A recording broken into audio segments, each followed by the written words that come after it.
आज की इस वीडियो में मैं आपको सुनाऊंगी शनिदेव की व्रत कथा। हे शनिदेव, इस कथा को कहने, सुनने और हुंकारा भरने वाले सभी भक्तों के कष्ट दूर करना, सभी भक्तों की रक्षा करना और उनकी सभी मनोकामनाएं भी पूर्ण करना। आइए सुनते हैं शनिवार व्रत कथा। पौराणिक कथा के अनुसार एक बार स्वर्गलोक में सबसे बड़ा कौन, इस प्रश्न पर सभी 9 ग्रहों में वाद विवाद हो गया। सभी ग्रह एक दूसरे से कहने लगे कि मैं सबसे बड़ा, और इस पर विवाद इतना बढ़ गया कि परस्पर भयंकर युद्ध की स्थिति जैसी बन गई। कोई हल ना निकलता देखकर सभी 9 ग्रहों के देवता देवराज इंद्र के पास जा पहुंचे और कहने लगे, हे देवराज, अब तो आपको ही निर्णय करना होगा कि हम में से सबसे बड़ा कौन है। देवताओं का प्रश्न सुनकर देवराज इंद्र भी उलझन में पड़ गए।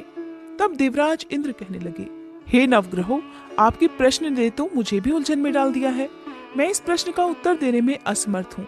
हम सभी पृथ्वी लोक में उज्जैनी नगरी में राजा विक्रमादित्य के पास चलते हैं। इस प्रकार देवराज सहित सभी 9 ग्रहों के देवता उज्जैनी नगरी में जा पहुंचे।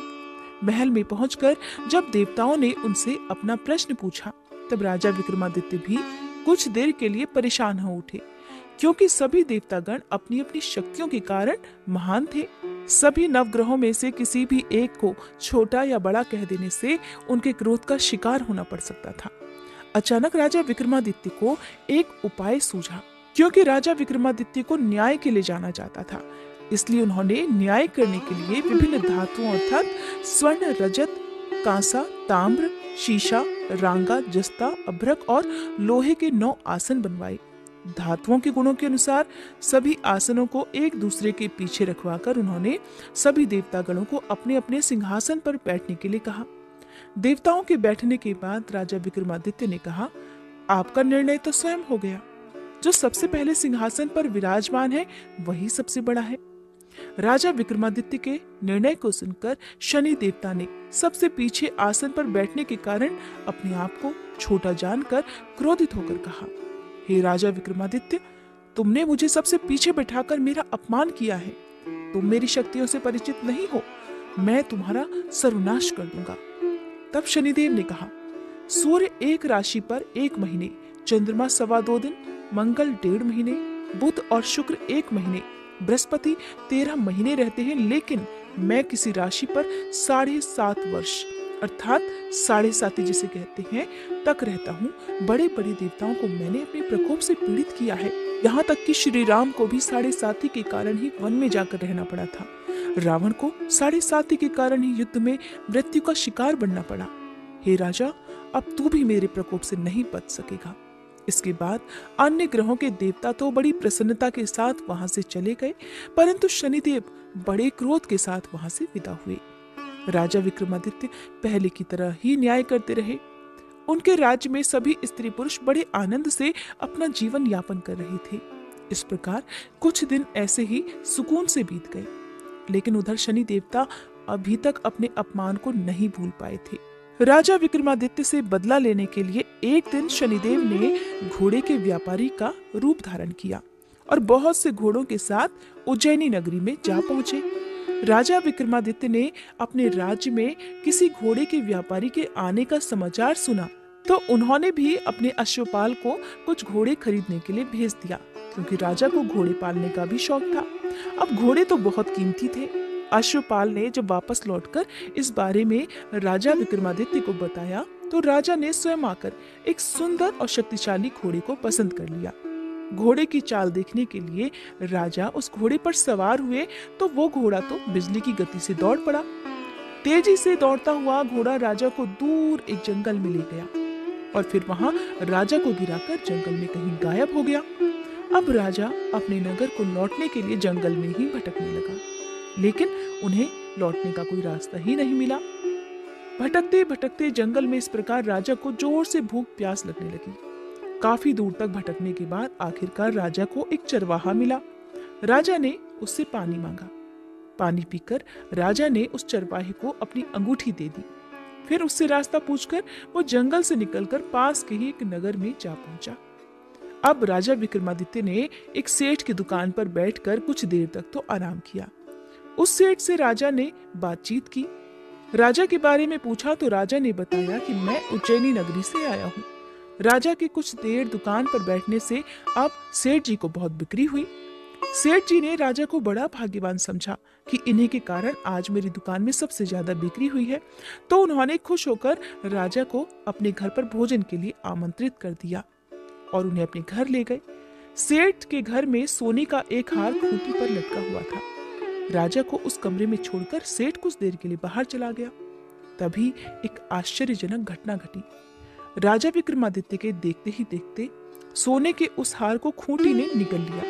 वापस लौटकर सेठ ने देखा कि हार तो वहां पर था नहीं। हार को गायब देखा तो चोरी का संदेह राजा पर ही किया, क्योंकि उस कमरे में केवल राजा ही अकेला बैठा था। तब सेठ ने अपने नौकरों से कहा कि इस परदेसी को रस्सियों से बांधकर नगर के राजा के पास ले चलो। इस तरह से राजा को रस्सियों से बांधकर नगर के राजा के पास ले जाया गया। राजा ने जब राजा विक्रमादित्य से हार के बारे में पूछा तो उन्होंने बताया कि उनके देखते ही देखते खूंटी ने तो हार को निगल लिया था। इस पर राजा ने क्रोधित होकर चोरी करने के अपराध में राजा विक्रमादित्य के हाथ पांव काटने का आदेश दे डाला। किसी ने भी राजा की बात का विश्वास नहीं किया। इस तरह से राजा विक्रमादित्य के हाथ पांव काटकर उन्हें नगर की सड़क पर छोड़ दिया गया। कुछ दिनों के बाद एक तेली उन्हें उठाकर अपने घर ले गया और उन्हें अपने कोलू पर बैठा दिया। अब राजा आवाज देकर बैलों को हाँकता रहता और इस तरह तेली का बैल चलता रहा। अब राजा को भोजन भी मिलता रहा। शनि के प्रकोप की 7.5 पूरी होने पर वर्षा ऋतु प्रारंभ हुई। अब एक दिन राजा विक्रमादित्य एक रात को मेघ मल्हार गा रहे थे कि तभी नगर के राजा की लड़की राजकुमारी मोहिनी रथ पर सवार होकर उस तेली के घर के पास से गुजरी। जब उसने मेघ मल्हार सुना तो उसे बड़ा अच्छा लगा। दासी को भेजकर गाने वाले को बुला लाने के लिए कहा। अब दासी ने लौटकर राजकुमारी को अपंग राजा के बारे में सब कुछ बता दिया। राजकुमारी उसके मेघ मल्हार से बहुत मोहित हुई, अतः उसने सब कुछ जानकर भी अपंग राजा से विवाह करने का निश्चय कर लिया।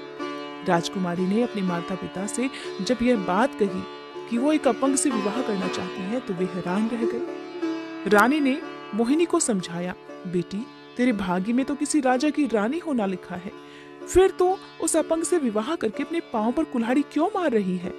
लेकिन राजकुमारी ने अपनी जिद नहीं छोड़ी। अपनी जिद पूरी कराने के लिए उसने भोजन करना छोड़ दिया और अपने प्राण त्याग देने का निश्चय कर लिया। आखिरकार राजा और रानी को विवश होकर अपंग विक्रमादित्य से अपनी राजकुमारी का विवाह करना ही पड़ा। विवाह के बाद राजा विक्रमादित्य और राजकुमारी उसी तेली के घर में रहने लगे। उसी रात स्वप्न में शनिदेव ने राजा से कहा, हे राजा, तुमने मेरा प्रकोप देख लिया। मैंने तुम्हें अपने अपमान का दंड दिया है। इस प्रकार राजा ने शनिदेव से क्षमा करने को कहा और प्रार्थना करते हुए कहने लगे, हे शनिदेव, आपने जितना दुख मुझे दिया है किसी और को कभी मत देना। तब शनिदेव ने कुछ सोचकर कहा, हे राजा, मैं तुम्हारी प्रार्थना स्वीकार करता हूँ। जो कोई स्त्री पुरुष मेरी पूजा करेगा, शनिवार को व्रत करके मेरी व्रत कथा सुनेगा, उस पर मेरा आशीर्वाद सदा बना रहेगा। इस प्रकार प्रातःकाल जब राजा विक्रमादित्य की नींद खुली तो उसने अपने हाथ पांव सही सलामत देखे। ये देखकर राजा को बड़ी खुशी हुई। उसने मन ही मन शनिदेव को प्रणाम किया। राजकुमारी भी राजा के हाथ पांव सही सलामत देखकर आश्चर्य में डूब गई। तब राजा विक्रमादित्य ने अपना असली परिचय देते हुए शनिदेव के प्रकोप की सारी कहानी रानी को कह सुनाई। सेठ को जब इस बात का पता चला तो वो दौड़ा दौड़ा तेली के घर पहुंच गया। राजा के चरणों में गिरकर क्षमा मांगने लगा। राजा ने उसे क्षमा कर दिया क्योंकि ये सब तो शनिदेव के प्रकोप के कारण हुआ था। सेठ राजा को अपने घर ले गया और उन्हें भोजन कराया। भोजन कराते समय वहां एक आश्चर्यजनक घटना घटी। सबके देखते देखते उस खूंटी ने हार उगल दिया। ये देखकर सेठ बड़ा प्रसन्न हुआ और सेठ ने अपनी बेटी का विवाह भी राजा के साथ कर दिया। बहुत सारे स्वर्ण आभूषण और धन आदि देकर राजा को अपनी बेटी के साथ विदा कर दिया। अब राजा विक्रमादित्य राजकुमारी मोहिनी और सेठ की बेटी के साथ उज्जैनी नगरी में पहुंचे तो नगर वासियों ने बड़ी खुशी से उनका स्वागत किया।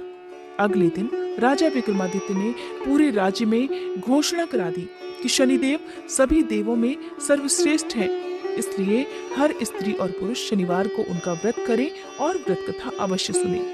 राजा विक्रमादित्य की घोषणा से शनिदेव बड़े प्रसन्न हुए। शनिवार का व्रत करने और व्रत कथा सुनने के कारण सभी लोगों की मनोकामनाएं शनिदेव की कृपा से पूरी होने लगी। सभी लोग बड़े आनंद पूर्वक रहने लगे। बोली शनि देवता की जय।